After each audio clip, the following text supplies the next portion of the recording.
こんにちは、アルシチャンネルです。今回は、あなたは自由か。著者の西尾寛治先生は、言論界の超大物です。今、1922年、87歳になられます。ドイツ文学者で、ニーチェの研究でも知られます。学位は文学博士、東京大学です。言論界のラスボス、西尾先生が語りかけるあなたは自由か。早速ご紹介していきましょう。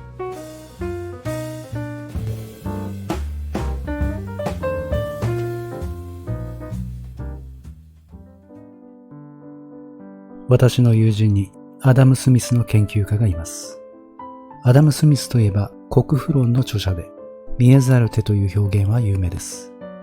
見えざる手とは、個人が利益を追求することによって、おのずから調和が生まれ、社会全体の幸福の実現につながるという考えです。アダム・スミスは人間社会の調和的発展に信頼を抱いていて、見えざる手によって自由は拡大するという見通しを持っていました。この友人の著書の中に大変示唆的な歴史の説明が書かれていました。他人に強制力を振るい、他人の自由を奪う代表例は奴隷制です。また、中世初期の大きな土地の所有者も同じようなもので、領地内の農奴に対して全ての権利を握っていて、何でもできる自由な立場にありました。このような領主の権力が少しずつ制限され、近代自由主義の起源となった経緯を、国富論は次のように書いています。やがて領主の中から一人の国王が生まれ、国王の権力が確立されます。しかし必ずしも国王への権力集中によって、領主たちの権力が大幅に制限はされませんでした。ただ戦乱の時代が終わり、国王の権威による平和な時代に移行するにつれ、商工業が発達し、贅沢品が求められるようになります。領主たちは権力を維持するために、身分孤児の必要から消費を優先するようになります。そのためお金を欲しがるようになる。そこで土地を貸している農奴に地代の引き上げを求めますが、農奴は契約期間の延長と引き換えに応じたため、農奴の地位が安定し、農業の生産力が向上し、財産の私有化が進み、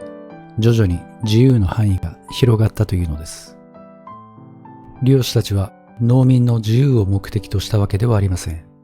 ただ虚栄心を満たすという目先の快楽を求めただけであるのに、歴史上意義のある社会改革を意図せず起こしてしまったというのです。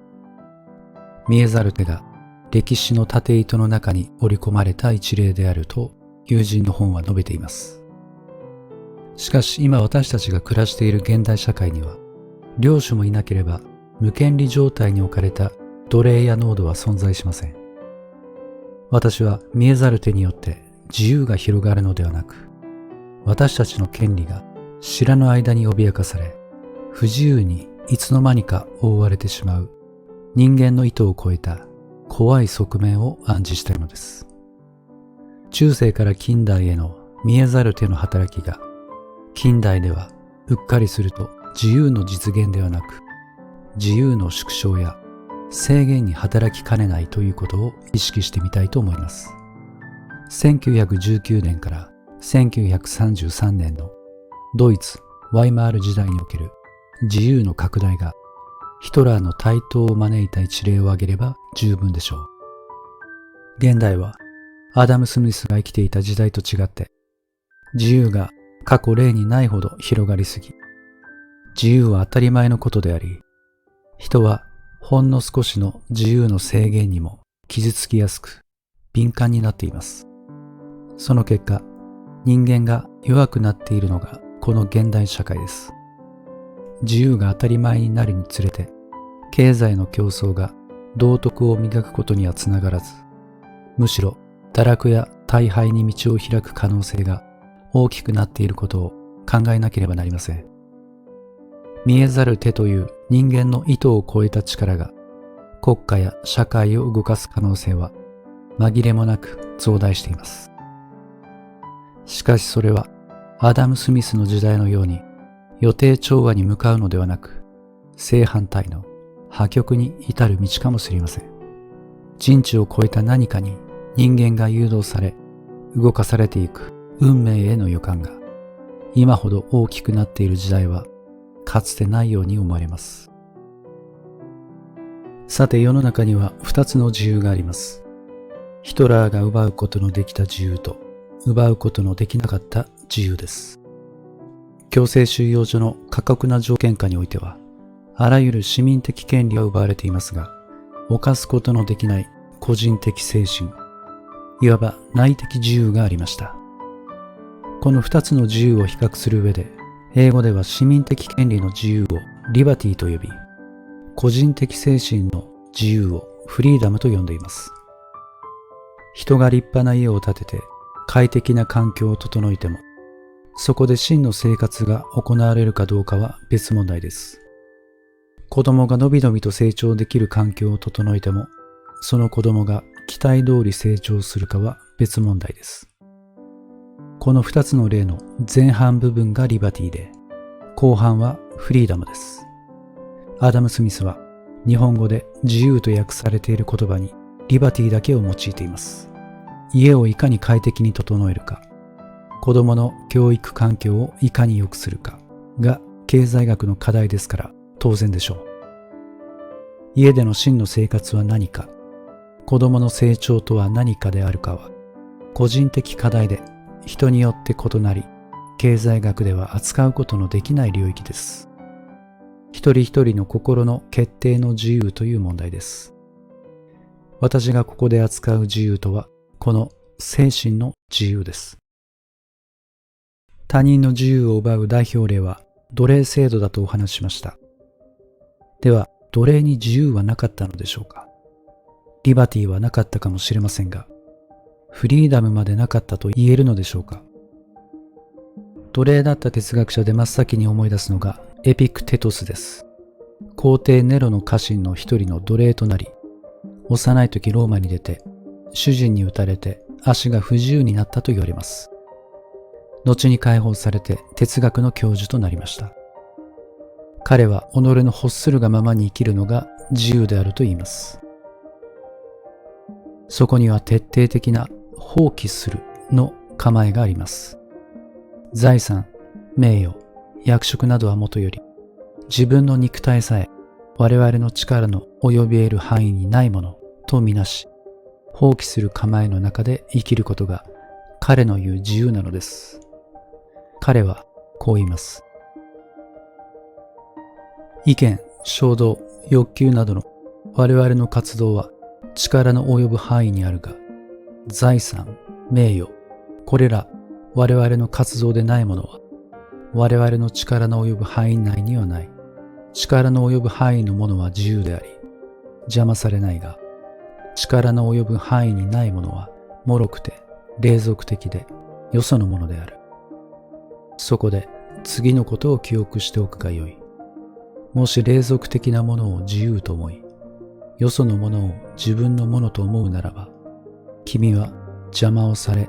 悲しみ、心を乱されるだろ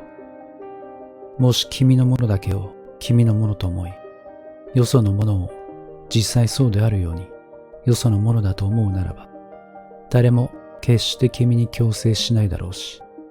誰も君を妨げないだろう。何事についても、私はそれをなくしたとは決して言わない方がよい。むしろそれを返したと言うがよい。親が死んだのか、いや、返したのである。愛犬が死んだ、いや、返したのである。また、物事が君の欲する通りに起こることを求めてはいけない。むしろ、物事が起こる通りに起こることを求めるがよい。そうすれば、君は幸せになるだろう。もし君の家族や友人にいつまでも生きてもらいたいと思うならば、君は愚かである。というのは、君は君の力の及ぶ範囲にないものまでも、君の力の及び得る範囲にあることを求め、よそのものまでも君のものであることを求めているからである。いかがでしょう。実に徹底しています。力の及ぶ範囲にない者には、夫や妻を失うことも入っているのです。愛する者を失った時に心を乱されないために、愛する者も自分のものではないという心の訓練を積んでおけ。愛する者もいつかは失うのだからという教えを言うために、失ったのではなく返したのだと考えるべきだというものの言いように、私は心を動かされます。話が変わりますが、私が旧西ドイツの人口問題に関心を持ったのは1986年のことでした。西ドイツは東ドイツを尻目に圧倒的な速度で経済成長をしていました。日本よりも10年先を走っていました。西ドイツで出生率が急激に低下した境目は1975年と言われています。それ以降ピークの半分にまで出生率は下がり、今の日本と同じようになっています。少子化の問題は移民を積極的に受け入れているアメリカを例外すると、ほとんどの先進国が直面しています。当時の西ドイツでは、個人の尊重と称して結婚相手の選択に自由の幅が広がるにつれて、結婚年齢は上がり、出生率は下がりました。リバティの範囲が広がり、与えられるものが潤沢であればあるほど、生命力は衰え、トータルとして民族の力は下がっていきます。長生きの可能性を与えられ、保障されたときに、生命感は高まるのでしょうか。もともと生と死は一つです。種族の繁栄のためには、個体は自己の消滅を厭わない。古代の社会においては、個体が死んでも生命そのものは滅びず、死それ自身がすでに生命のうちに含まれ、一部を成していると考えられていました。しかし近代のヒューマニズムは、ひたすら個人の生命に執着し、個人の延命を絶対の善だと考えてきた。その結果、生命力を薄め、弱めるという思いがけぬ事態を招いているが、それは近代のヒューマニズムが大自然の生命の法則に根本において反するものであったからではないか。福祉の行き届いた西ドイツ型の高齢化社会は、人が簡単に死ぬことができない社会である。出生率は下がっていくのは当然である。死のないところには生もないからである。この人口問題は、この本書の主題に直接関係ないと思う人もいるでしょう。しかし、これが自由に関わってくるテーマであることは、あなたはいずれわかると思います。野生動物の子供たちは、ある時期までに自分で餌を取る方法を学習しないと、群れから置いていかれてのたれ死にしてしまいます。親も一定期間に子供に生きる術を教え込まなければなりません。それはとても厳しいものです。人間社会も本来は動物と同じなのであって、子供は大人になるのに謙虚で、子供は子供の訓練に必死にならなければならないはずです。さもないと人間の世界でも子供は置いていかれてしまうというのが真実です。個体としての不安を持って生きるのが自然の姿です。ところが現代ではこの常識がおかしくなってきたのではないでしょうか。日本ではニートのように親と同居し、職に就かなくても何とか生きていけるというように、現実を甘く見ても許される雰囲気があります。それどころか、ニートが生まれる政治的責任を糾弾するような論調もあります。その前に、懸命に働けという素朴な道徳を唱える声が常識として国民の中から湧き起こることが大切であったでしょうに。ああ上野駅という伊沢八郎の歌が流行った時、中卒労働者が金の卵として東京の中小企業で大歓迎を受けた時代がありました。リバティが制限されていたあの時代、人々はむしろ自由でのびのびと意欲を持って働きました。彼らの勤めた中小企業の社長さんが縁結びの神となり、彼らは子をたくさん作り、今は皆孫も多い。出生率の低下など夢にも考えられない時代でした。ところが今の子供たちは挨拶でさえまともにできない子供がたくさんいます。自分を維持できないたくさんの子供たちが自分の無力に自覚がないのです。彼らはすでに一人前の大人のように自分を認識しているからです。生意気なのではなくて、要するに大人になるにはたくさんの障害を乗り越えねばならないことを知らないのです。大人と子供の二つの世界を隔てている仕切りが昔の人にはあって今の人にはありません。幼くして親元を離れ上野駅に集まった金の卵の労働者たちはまず一人前の大人になること、社会人になることを徹底的に叩き込まれました。甘えていたら親元に返されてしまいます。生きて働いて成功しなくてはならなかったのです。彼らこそ他でもない最も自由な人たちでした。それから30年経ち、ソビエト連邦が崩壊し、中国が改革開放に舵を切るに至り、西側対東側という構図が崩れ、世界のほとんどの国が少なくとも経済面では自由主義経済となりました。金儲けに対する抑制を捨て始めたのです。さらに20年を経過するに至り、国際金融資本の歯止めが効かなくなった行き詰まりの状況が現れます。代表的なのはリーマンショックです。自由社会の自己規律の喪失は、共産主義社会の消滅が引き起こした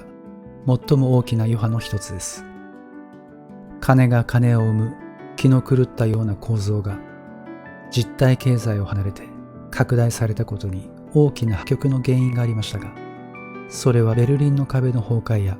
ソビエト連邦の崩壊と深く関わっているのです。計画経済の東側が崩れ去り、自由を手に入れ始めたその時、西側は一層の自由の獲得に弾みをつけ、